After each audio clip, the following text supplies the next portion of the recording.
Di umur 6 tahun aku kecelakaan mata kiriku ini ketancep panah. Panah besi nancep di kiri, nembus ke belakang.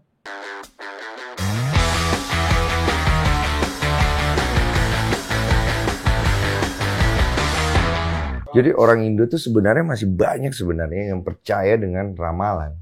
Cuman itu jadi suatu hal yang orang tuh takut bahas. Kenapa? Karena banyak juga yang menentang, pro kontranya gede kan. Karena kan kita tahu sendiri ya, ramalan itu sebenarnya udah ada dari zaman dulu. Betul. Dari zaman nabi-nabi itu udah ada. Mungkin bentuknya ada yang bilang nubuat, ada yang bilang penglihatan dan macam-macam. Ada yang benar, ada yang enggak. Jadi kan kalau gue pribadi tuh sebenarnya interest banget ngundang lu karena gue baru tahu, gue tuh sebenarnya nggak tahu. Jadi lu tuh sempet ngeramal, aduh gue lagi membuka lagi ya, tapi dikit aja ya nggak apa-apa ya. Ngeramal almarhum Bibi dan almarhumah Vanessa. Waktu itu mereka sempat ngobrol di sini sama gue. Dan gue nggak tahu siapa yang ngeramal dan gue nggak tahu itu ramalan dari mana, tapi itu viral bro. Katanya gue diramal nih Bang Den, gue usianya meninggalnya tuh muda katanya. Nah itu benar dari lu yang ngeramal waktu itu? Iya benar. Di videoin waktu lu ngeramal? Di videoin, kalau yang di videoin ada ngomong salah satunya berjodoh sampai akhir hayat. Oke. Terus umur pendek. Itu di videoin? Di videoin. Apa ya, meninggalnya kalau nggak salah ngomongnya. Jadi gini Bang Den, kalau aku kan ngomongnya kadang nyeplos aja ya. Ya itu yang bahaya tuh. Jadi kalau nyeplos tuh kadang harus kontrol, kadang aku harus mengolah kata. Gitu. Iya makanya harus pikir ya. Iya harus pikir dulu. Jangan sampai. Ketika ngelihat pasangan tersebut, aku mencoba untuk gimana caranya mengolah kata, terus nahan air mata, nahan nangis segala macem. Walaupun aku di situ kelihatan sih udah apa ya, udah nyesek, udah. Ya lu sendiri juga udah gak nyaman. Udah gak nyaman, udah ngapus, udah sempet ada tetes lah sekali gitu. Karena memang ya itu yang aku tangkap sih. Nah sekarang kalau misalnya ya, kalau kita kan ngeramal ya, maksudnya bisa ngeramal lah, anggaplah begitu. Ketika kita menyampaikan sesuatu yang baik kan itu enak ya. Tapi ketika kita menyampaikan sesuatu yang kurang baik, elunya sendiri gimana gitu loh. Tapi sebelum kita ke sana, gue pengen nanya dikit deh. Kita mundur dikit. Background lu nama asli Hargumai. Iya, Hardiansyah Gumai. Hardiansyah Gumai. Lu dulunya kerja apa? Dulunya aku kerja di maskapai negara. Oh, Garuda. Pilot pramugari. Pramugara. Pramugari. Maaf bos, pramugara. Pramugara. Lu punya kemampuan, lu sadarin dari usia berapa? Yang aku sadari itu dari umur 5 tahun, kalau diinget-inget udah bisa ngelihat makhluk-makhluk astral. Oh bisa ngelihat astral. Dari kecil, dari umur 5 tahun, di rumah orang tua yang lama di kampung, di Palembang, itu udah ngeliat genderuwo, kuntilanak, segala macam. Nah, di umur 6 tahun, saat itu memang seingatku aku nggak pernah nyampein ke orang tua, ke ibu atau ke bapak. Di umur 6 tahun aku kecelakaan mata kiriku ini, ketancep panah. Panah besi nancep di kiri, nembus ke belakang. Terus itu jam 6 maghrib lagi main sama kakak kandungku. Yang kiri ini? Iya yang ini. Ini. Tapi nggak buta loh. Iya. Dioperasi akhirnya donor. Jadi ini mata asliku. Ini donor jenazah. Oh itu bukan mata asli lu yang kiri itu? Bukan. Ini donor. Mata orang? Mata orang. Karena mata yang asli sudah hilang? Udah rusak. Astaga. Udah rusak. Ditemuin mata asli di selokan. Di depan rumah. Di kampung itu selokan. Diambil tetangga. Saat itu depan rumah. Karena waktu ketancep panah itu kecabut sendiri tuh Bang. Cabut sendiri begini. Terus copot darahnya ngalir. Itu maghrib jam 6. Tetangga rame. Orang tua lagi kerja. Bapakku nggak ada. Terus ibuku lupa tuh di mana posisi. Tetangga langsung pakai motor Vespa zaman dulu dibawa ke rumah sakit Muhammad Hussein di Palembang. Kecelakaan apa? Jadi gini, saat itu tuh sore-sore kakakku yang beda umur 1 tahun, main panah-panahan tuh. Nah, dia nancep, dia ke kiri nih, ke atas nih. Terus pas jatuh ke bawah, dia teriak, "Dek, tangkep, Dek," katanya gitu. Terus ku tangkep, nancep ke kiri, ke mata kiri. Terus di sini pas. Panah apa sih? Panahnya panah besi mainan anak-anak tapi dari besi gitu loh. Pakai ketapel gitu ya? Iya, iya. Oh, yang buat berantem itu. Iya, itu. Wah, ke atas tuh, Bang. Turun ke bawah, nancep ke sini, terus gitu. itu umur berapa tuh? Itu umur 6 tahun. Kok gue ngilu ya? Nah, dari situ aku mati suri. Mati suri pas waktu ketancap ke rumah sakit, Udah nggak sadar. apa yang lo alamin? Yang ku alamin waktu itu, aku menjalani perjalanan spiritual. Posisiku saat itu yang aku alami adalah aku sudah berada di kuburan, di alam kubur. Jadi badanku ini sudah di dalam kubur begini. Oke. Tapi aku sambil julurin tangan ke atas minta tolong. Karena banyak orang lalu lalang, kakek, nenek, semuanya keluarga besar tuh. Buyut gitu, puyang yang di bayanganku tuh aku masih ingat itu puyangku, itu buyutku. Mereka lewat segala. Aku minta tolong nggak ada yang narik tapi cuma gini doang. Lewat. Satu lagi lewat gitu. Nggak ada yang narik. Tapi aku terus berusaha nggak nyerah. Pokoknya minta tarik sampai akhirnya ada kakek buyut. Kalau di tempatku panggilnya puyang, dia lewat, dia julurin tangan ke bawah.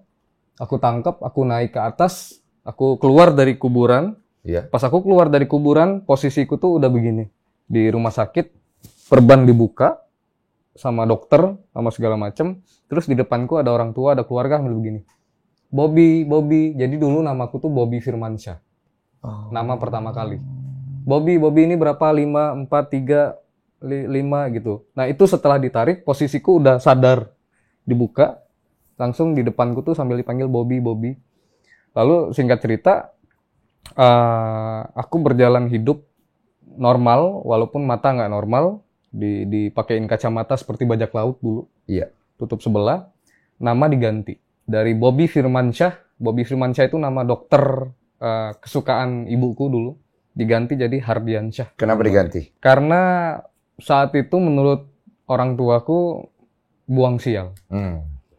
Buang sial. Nah, waktu pengalaman spiritual yang lu mati suri itu hanya itu kejadian yang lu ingat? Hanya itu. Hanya itu. Jadi kayak dikubur, terus lu meminta tolong itu ya. Oke. Lu tumbuh nih.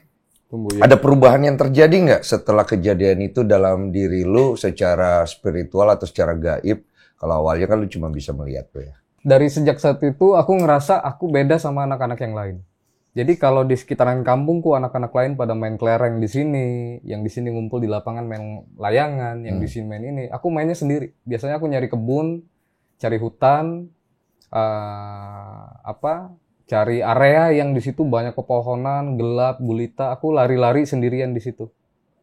Main di situ. Jadi kadang mungkin dulu, nggak tahu juga, mungkin dulu orang kalau mereka notice, mereka ngelihat aku tuh anak kenapa ya. Jadi aku lari-lari sendirian dan itu setiap hari main sendirian. Aneh. Yang lu ingat lu ngapain tuh? Main sama anak kecil makhluk astral. Jadi aku punya dunia sendiri. Oke. Terus aku main sendirian segala macam hampir setiap hari. Kalaupun main sama teman manusia itu jarang. Dan di situ aku bisa dikategorikan akhirnya aku juga menyadari bahwa aku introvert. Iya, jadi lebih sendiri ya? Sendiri. Susah untuk bersosialisasi. Kalau nggak diajak ngomong, aku nggak akan ngomong. Pendiam. Kalau nggak akan ditanya, aku nggak akan jawab. Dan itu sampai sekarang. Kalau tadi aku pertama datang, Bang Denny udah nanya, udah ngajak ngobrol, ya, Mamah juga dan lain-lain. Kalau enggak, pasti aku akan lebih banyak diem. Lebih pasif. Lebih pasif. Dan sifat itu jadi tumbuh bersama dengan diri lu sampai sekarang. Sampai sekarang. Nah, lu punya kesulitan nggak akhirnya bergaul, berteman, bersosialisasi dengan orang dengan kondisi kayak gitu?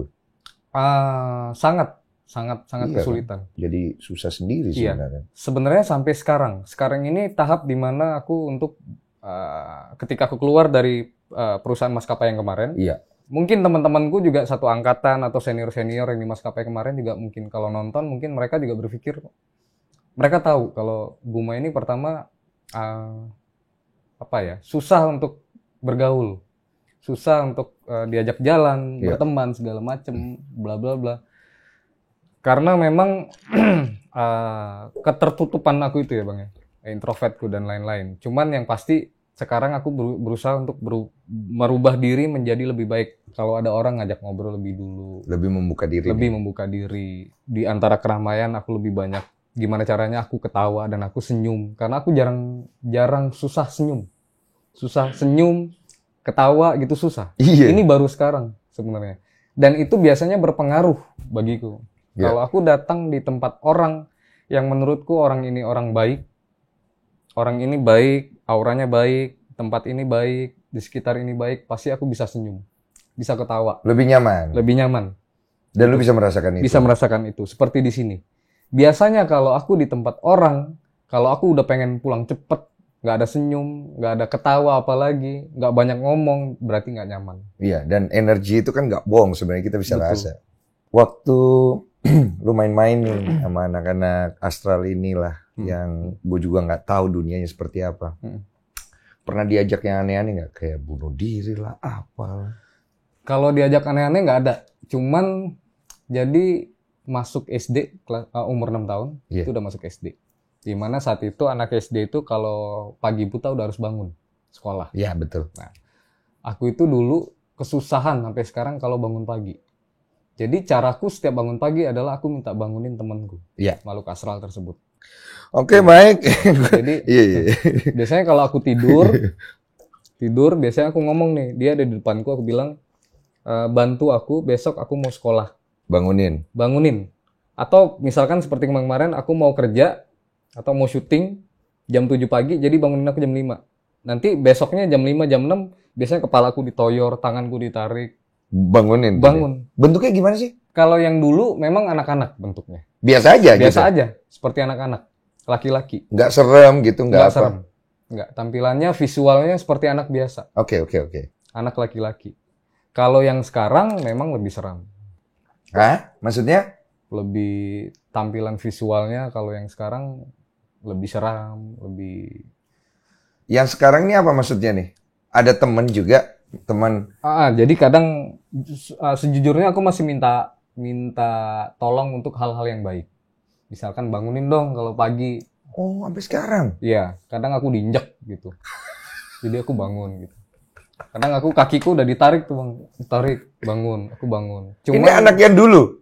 Bukan. Udah beda lagi? Coba bentuknya serem? Cuman bentuknya serem. Kayak gimana? Tunggu, kayak gimana serem? Bentuknya gimana?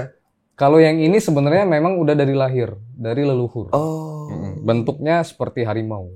Oh, ya. Oke. Seperti harimau, besar, tinggi, hitam, berbulu, tapi tampilan mukanya seperti harimau. Harimau ya. Dan kebetulan memang nenek moyangku itu dari Palembang, kalau diikutin dari keluarga Palembang, Kabupaten Lahat, bapakku, itu memang nenek moyangku tuh dari keturunan harimau. Nah, yang sebenarnya yang bahayanya itu adalah dulu, Bang. Dulu kalau misalkan aku dijahatin orang, misalkan gini, di zaman sekolah, di zaman kuliah gitu ya, SMA, SMP, aku pendiam, nggak banyak ngomong, cupu. Kalau sekolah baju pasti begini, pakai dasi, pasti celana segini. Gue juga gitu dulu lagi.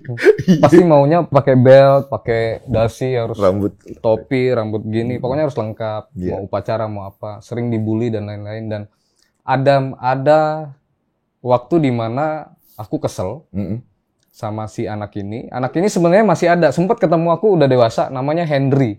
Dia sekarang namanya disebut lagi, oke. Iya. Kemarin waktu itu udah cukup lama sih, sempat teguran dia sempat, ingat nggak sama aku Hendry yang dulu suka ngebully bla bla bla. Dia ketemu di bandara, dia sekarang kerja di salah satu penyedia taksi online gitu. Terus aku kaget. Nah, dia dulu sempat bully. Waktu kejadian dulu, jadi gini, aku dibully, dikata-katain, terus di pelangkah gitu, aku jatuh. Di tackle. Di tackle, terus aku jatuh. Sempet aku geram, marah, terus aku teriak dalam hati, bisa nggak itu anak mati aja, bilang gitu. Itu dulu. Ya, itu respon manusiawi ya. Dan itu masih kecil, tidak terkontrol. Terus bisa nggak itu orang tabrakin aja deh, kecelakaan, bilang gitu. Karena saat itu masih kecil, belum terkontrol dendamnya. Dan lu ngomong dalam hati tuh ya? Dalam hati. Dan itu terjadi. Itu berkali-kali. Terjadi gimana nih? si anak tersebut di pinggir jalan ditabrak angkutan umum. Jedar. Si Hendrik ini? Iya. Hah? Di depan mataku. Ditabrak. Tapi masih hidup? Masih hidup. Cuman dia ketabrak sama angkutan umum. Terus pas ketabrak? Pas ketabrak ya rame kan. Iya, dibantuin, dibawa guru segala macem. Itu pagi, baru sampai sekolah. Dan di depanku. Jadi aku sampai saat itu naik angkutan umum, udah takut tuh. Karena ada biang kerok nih. Iya. Si preman ini. Males, aku udah cepet-cepet buru-buru. Ternyata pas kulihat rame-rame, kulihat dia yang ketabrak angkutan umum di belakang gue tuh. Dan itu nggak sekali. Setelah itu pun berkali-kali. Teman-teman yang lain, ada temanku inisialnya D, ya, ada si ini si itu, dan itu kejadian hal yang seperti sama seperti ketika aku kesel, aku marah, lakukan itu gitu loh. Tapi aku bersyukur, alhamdulillah, puji Tuhan, dengan berjalannya waktu, makin kesini makin besar, aku dapat hidayah bahwa ini hal nggak baik loh, ini nggak boleh gitu, ini dilarang sama Tuhan, ini aku itu manusia gitu, nggak boleh minta tolong atau apapun dengan makhluk astral dan lain-lain, apapun itu kejadiannya dan lain-lain. Sampai pada akhirnya aku ketemu titik bahwa oke, aku mencoba untuk menutup diriku sekarang untuk dia, untuk temanku ini. Oke. Jadi apapun urusanku aku serahin ke Tuhan, bukan ke dia. Oke. Apapun yang aku alami ketika aku disakitin orang, ketika aku dijahatin sama orang, segala macam, aku minta balasan biar Tuhan yang membalas. Iya, biar Tuhan yang ngatur nih. Biar Tuhan yang ngatur. Jadi kamu diem. Iya. Gitu, kayak gitu. Dan itu aku bersyukurnya sekarang sudah di tahap itu. Dulu juga pernah aku SMA itu aku dijahatin juga sama teman sekolah. Jadi nasibku itu dulu zaman sekolah tuh bener-bener bulian. Iya, jadi bahan bulian. Jadi bahan bulian. Jadi SMA itu aku pernah sama salah satu temen dihina-hina, dikatain segala macem, bla bla bla. Kebetulan temanku itu tetangga dan dia tahu orang tuaku divorce. Berpisah ya? Berpisah, dan memang saat itu orang tuanya dia juga mungkin tahu kasusnya sering ribut-ribut segala macem. Iya. Orang tuaku. Jadi dia sempat ngomongin itu di sekolah, dikata-katain segala macem, dibahas sama dia. Aku dimalu-maluin. Sampai aku teriak, aku teriak bilang, pokoknya kau keluar dari sekolah ini, depan gerbang kau tabrak mobil, bilang gitu. Ngomong gitu? Aku ngomong gitu, ternyata bener ditabrak sampai dia di rumah sakit, sampai dia udah pecah-pecah, udah luka parah. Dan di situ banyak disaksiin orang. Dan sahabatku sendiri ngomong, wah berarti apa ya, Gumai harus hati-hati, ada apa nih dengan Gumai kok? Ya sebenarnya orang jadi lebih takut sih. Udah lu introvert, orang jadi lebih takut dan ngelihat lu aneh. Iya. Itu pasti, dan itu akan pasti nggak nyaman juga sih pasti buat lu pas tumbuh kayak gitu kan. Betul. Dan aku nggak punya, sampai detik ini aku nggak punya banyak teman. Iya, takut lah orang berteman sama lu. Nah, sejak kapan lu akhirnya bisa melihat sesuatu? Artinya kan kalau kita bilang apa ya, kayak ngeramal gitu ya. Itu sejak kapan tuh lu akhirnya bisa kayak punya visi ya, melihat sesuatu itu sejak kapan? SD seingatku aku umur 8 tahun, kelas 3 SD, aku naik angkutan umum pergi sekolah. Iya. Duduk paling depan. Paling senang aku duduk paling depan. Iya, gue juga. Duduk paling depan, sini supir. Lalu aku ngelihat dari kejauhan, kayaknya ini bentar lagi dalam hitungan menit, ini mobil nabrak ibu-ibu. Aku ngelihat ada ibu-ibu maju, kepalanya ketabrak di depan. Tapi saat itu belum ada apa-apa? Belum ada apa-apa. Tapi lu melihat jauh ke depan? Jauh ke depan. Oke. Dan aku mau nyampein ke Pak Supir. Cuman kan aku ngerasa, namanya masih anak-anak, jadi mau ngomong enggak, tahan sendiri, jadi tegang sendiri. Dan kalau nggak salah 1-2 menit ke depan, tiba-tiba ada gang kecil gitu, keluar ibu-ibu ketabrak kepala. Tiba-tiba dia keluar? Iya, darahnya langsung di depan mataku. Keserempet apa gimana itu posisinya? Langsung dia keluar, ini mobil maju, dia keluar dari gang nih bang. Das gitu. Astaga. Kepalanya langsung. Itu satu. Kedua kali, maju lagi di depan, di lampu merah. Di kejadian yang sama? Kejadian yang sama. Aku ngelihat lagi di lampu merah simpang 4, ada motor tabrakan. Dan itu aku mau ngomong, mau ngasih tahu. Ini kan supir aku nggak kenal. Iya. Terus di sampingku juga kan biasanya kalau naik angkutan umum Bisa berdua? Bisa berdua. Semua ngomong sama si bapak yang sebelah ini juga nggak bisa ketahan. Ternyata bener. Berapa menit kemudian setelah lampu hijau ada motor dari kanan dan kiri tabrakan. Dua-duanya seperti mental gitu loh, Bang. Iya. Badannya. Tunggu. Gue runut ya. Berarti lu melihat dua penglihatan saat itu? Iya, dua penglihatan. Di waktu yang bersamaan lu melihat ada ibu ketabrak, ada motor ketabrak. Jadi ini pas ibu ini ketabrak, itu kan pasti berhenti tuh. Berhenti. Rame tuh. Iya. Kejadian juga di waktu yang bersamaan. Kayak film nih. Pulang sampai sana, aku langsung cerita ke ibuku. Iya. Disitulah awal mula ibuku semakin tahu bahwa anaknya seperti ini. Iya. Dan ibuku mensupport dalam arti jangan stres, jangan gila, kata ibuku. Apa yang kamu lihat, apa yang kamu ini ceritakan. Dan kebetulan ibuku dan tanteku dibilang kejawen enggak. Iya. Tapi kebiasaan ibuku dan tanteku itu kalau pagi dan malam minumnya air melati. Kalau enggak kembang kantil. Untuk? Awet muda. Oke, untuk kesehatan. Itu untuk kesehatan. Nah, cuman menurutku, jadi dia gini, jadi ini biar kulit kamu bagus, biar kamu sehat segala macam, aku diminumin juga. Kebiasaan dari kecil sampai sekarang. Jadi, cuman menurutku, aku berpendapat beda dari ibuku. Ibuku demi kesehatan, aku malah memperkuat itu. Menurutku, spiritual, iya. Airnya, bahkan kalau ibuku kan airnya dia minum, kembangnya dia buang. Iya. Kalau aku kembangnya aku makan, Bang. Rasanya? Tawar. Biasa aja gitu. Iya, biasa aja. Nggak pahit tapi gitu. aku makan. Jadi, cuman gini, Bang. Kebiasaanku itu sekarang beberapa bulan ke belakang ini, ku coba untuk ku hilangkan. Kenapa? Karena kadang kelepasan, dilihat orang kan malu ya. Kadang di pinggir jalan nih, lihat kembang aku cabutin. Aneh sih. Cuci, makan. Kayak ini ya, Susana ya, dulu ya. Gitu. Pernah aku di hotel, di salah satu hotel daerah Banten. Kok lama seru ya? Aku nginep di sana, terus karyawannya heran. Karena aku manjat pohon Kamboja, aku ngambilin banyak banget satu piring. Terus nggak dilarang, nggak dimarahin sama dia. Kata dia, untuk apa mas? Untuk dimakan. Bilang gitu. Bingung dia. Dia bingung. Nih, aku makan tuh. Dia ketakutan. Ya iyalah. Maksudnya kan jarang ya. Dan kita kan identik banget tuh sama hal-hal gaib kan. Kalau hal-hal kayak begitu ya. Nah, dari cerita lu udah mulai punya visi ya. Melihat sesuatu yang belum terjadi. Nah, dalam perjalanan waktu, sampai kita ngobrol tadi di awal, akhirnya kenapa lu berani untuk menceritakan apa yang lu lihat kepada orang langsung, kayak almarhum. Itu kenapa akhirnya lu memutuskan untuk... Jadi aku mengalami perjalanan hidup yang dibilang sangat pahit.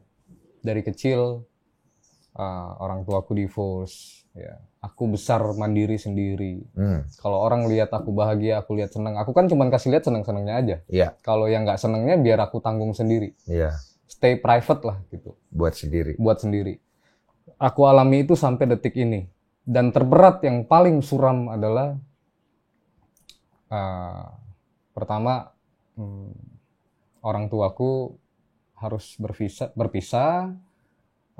Itu ya sudahlah, itu yang pertama. Yang kedua, aku harus keluar dari perusahaan maskapai negara yang aku banggakan. Dan aku sempat depresi, aku sempat stres, bingung untuk ngomong sama orang tua, terus aku merasa nggak salah tapi aku difitnah, terus aku depresi berat saat itu, suram banget hidupku. Pada akhirnya Tuhan kasih jalan. Untungnya adalah dari dulu aku selalu memperkuat spiritual. Jadi nggak pernah berpikir untuk bunuh diri. Jauh itu. Nggak ada bahkan pikiran untuk itu. Aku berpikir bahwa Tuhan berarti menyelamatkan aku. Mungkin kalau aku terus jadi pramugara, mungkin nanti pesawatnya jatuh, aku mati di situ. Mungkin Tuhan menyelamatkan aku dari doa-doa ibuku dan lain-lain. Sampai akhirnya aku terjun di entertain. Awal mula itu aku lihat ada casting audisi di salah satu stasiun TV swasta. Pencarian bakat, aku datang ke sana. Lalu aku di casting sama tim, lalu ditanya kemampuanku apa, ada yang nyanyi, ada yang dancer, ada yang acting dan lain-lain. Tapi aku lebih memperlihatkan bahwa aku bisa memprediksi. Aku bisa memprediksi. Akhirnya aku ditantang saat itu sama salah satu eksekutif produser dan bos atasan segala macam. Mungkin kalau aku sebut adalah Om Helmi Yahya ya. Saat itu beliau timnya, coba Mai, kalau memang iya di antara sekian banyak orang di belakangmu itu, siapa yang bakal lolos? Aku sebutkan. Nomornya 67, 68, 70, 71, 72. Jadi lu bisa prediksi nih? Iya.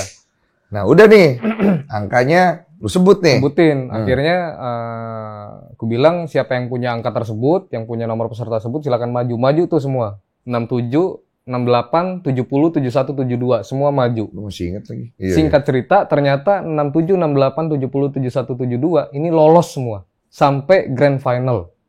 Di acara pencarian bakat tersebut. Reality show pencarian bakat. Semuanya lolos. Dan memang dari hasil tim saat itu, yang ada di bawah timnya Om Helmi Yahya, itu memang lolos. Oh, tunggu. Jadi gini, lu ditantang untuk memprediksi. Tapi mereka sudah punya datanya yang lolos. Betul. Cuma nggak kasih tahu lu nih. Betul. Dan lu sebut nih semua nomor itu, dan ternyata menurut data mereka yang memang lolos, itu adalah mereka semua. Itu mereka semua. Mereka semua ternyata masuk lolos. Terus mereka, si Om Helmi atau siapa itu ngomongnya gimana akhirnya? Ya nggak ada omongan apapun, nggak ada omongan spesial, cuman ternyata akunya, jadi gini Bang, 67, 68, 70, 71, 72, kan ada 69 yang kelewat. Ditanya, 69 kenapa kelewat? Kenapa harus ngelangkah? Oh ada? Ada, ternyata lolos juga 69. Jadi memang berurutan. Terus aku bilang, 69 saya nggak tahu. Ternyata 69 aku. Terus aku begini, berdiri di depan kamera, semua rame, aku begini. Lah, 69 saya. Lu? Iya. Terus gimana? 69 kamu lolos nggak? Saat itu ada yang ngomong namanya Pak Gun. Pak Gunawan bilang, lolos nggak 69? Nggak tahu saya bilang. Iya. Karena aku nggak bisa untuk aku sendiri, aku nggak tahu, nggak bisa. Jadi 69, ya udah Pak, lolosin aja. Oh, lu bilang gitu? Iya, kalau misalkan aku benar, lolosin. Ternyata benar. Dan aku lolos juga. Oh, jadi lu lolos juga tuh? Jadi berawal dari situ. Oh, lu masuk entertain? Masuk entertain, sampai akhirnya aku bilang sama Tuhan, aku sholat, aku ibadah, aku bilang sama Tuhan, aku sudah melalui jalan kehidupan yang sangat pahit.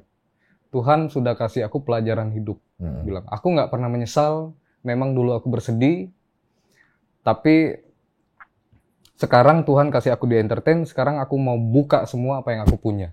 Bilang gitu. Aku mau buka semua apa yang aku lihat, aku mau kasih lihat semua ke orang, bahwa aku bisa ini, bilang gitu.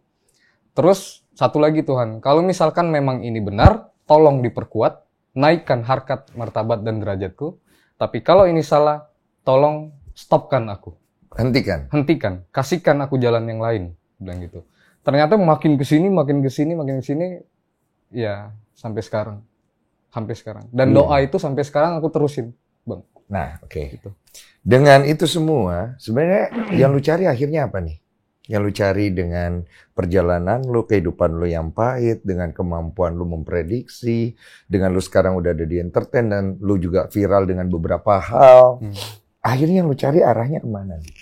Sekarang yang ku cari arahku kemana, aku cuman mau hidup tenang, hidup senang.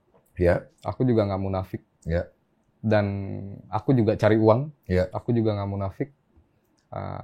Karena hidup tenang dan senang aku butuh uang. Betul. Tapi kalau ditanya arahnya apakah mau lebih tinggi, apakah mau terkenal, populer, popularitas dan lain-lain, aku nggak pernah mikir ke situ. Nggak ke situ arah lu. Jadi titikku sekarang itu adalah terserah Tuhan. Lo mau kasih jalan hidup seperti apa, aku terima. Tapi kalau ditanya ambisiku seperti dulu waktu aku di maskapai, aku udah nggak mau lagi seperti dulu karena aku kecewa.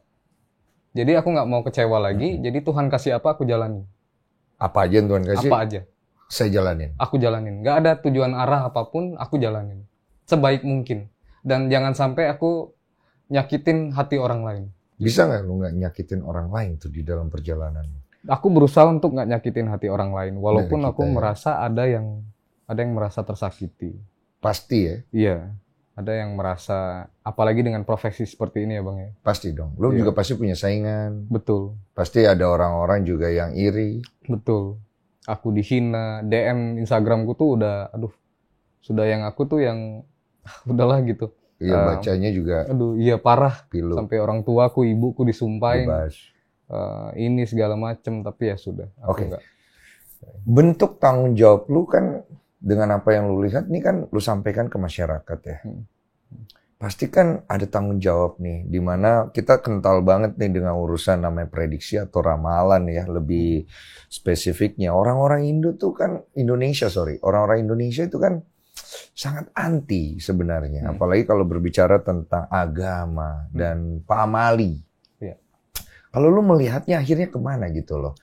Kalau istilahnya gini, kalau lu mendapatkan sesuatu dari kelebihan lu, tapi ada resiko seperti ini yang lu harus jalani. Ketika akhirnya orang-orang bisa berpikiran buruk terhadap lu, dan juga orang-orang yang akhirnya bisa jadi musyrik nih. Apa-apa nanya ke lu. Apa-apa nanya ke lu. Apa-apa nanya ke lu. Lu udah berpikir sampai sejauh itu belum? Sudah.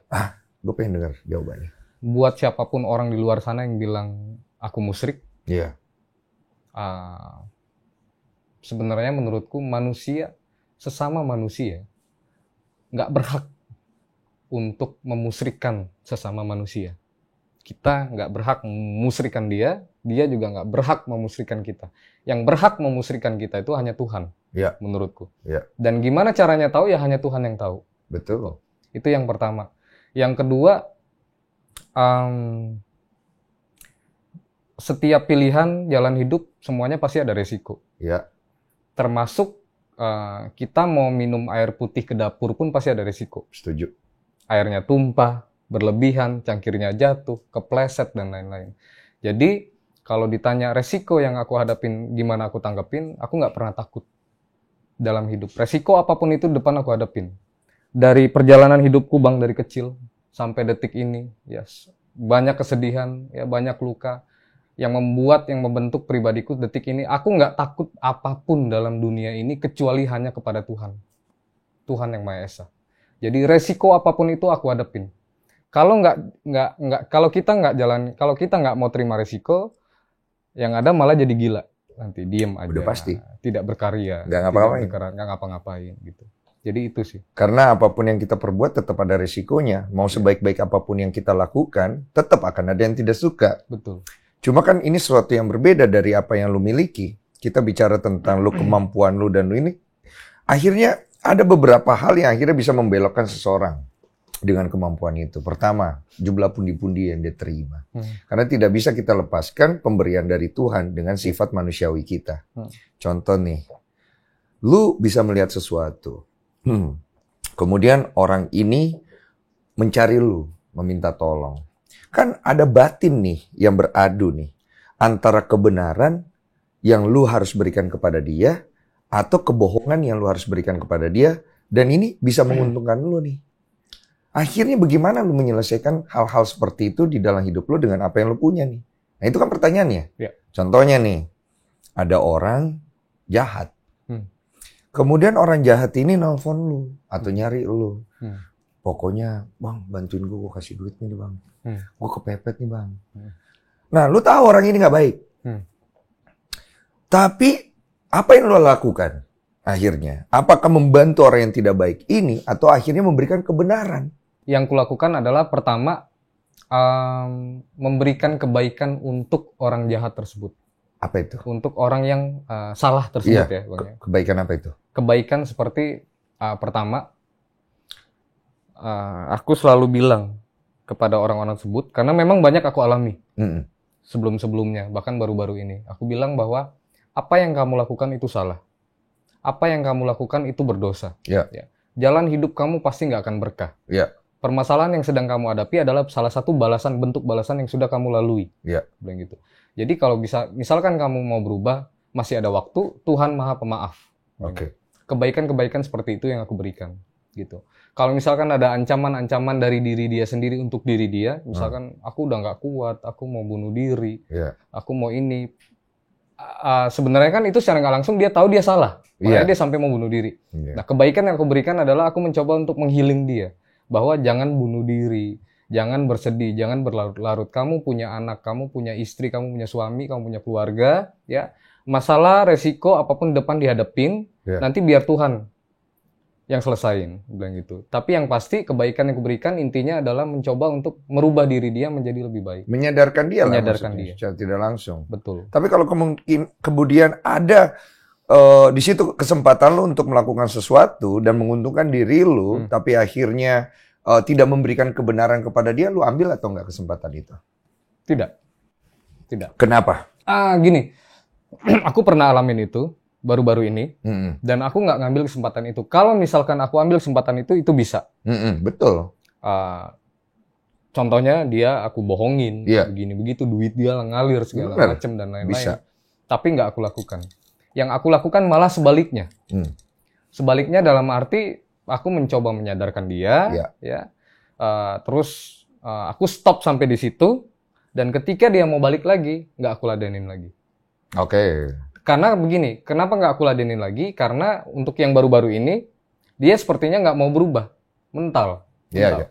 Ada orang kayak gitu. Bertahan dengan sikap dia. Iya, gitu. Mau cari jalan pintas buat selamat, tapi sendirinya nggak mau memperbaiki dirinya kan? Betul. Ada yang kayak gitu. Dan kenapa aku melakukan itu? Kenapa Bang? Karena aku percaya kalau aku melakukan hal tersebut, aku ambil uangnya, aku kuras uangnya, aku benarkan semua yang ada di diri dia, aku benarkan semua kesalahan dia, maka aku percaya Tuhan pasti tutup jalanku.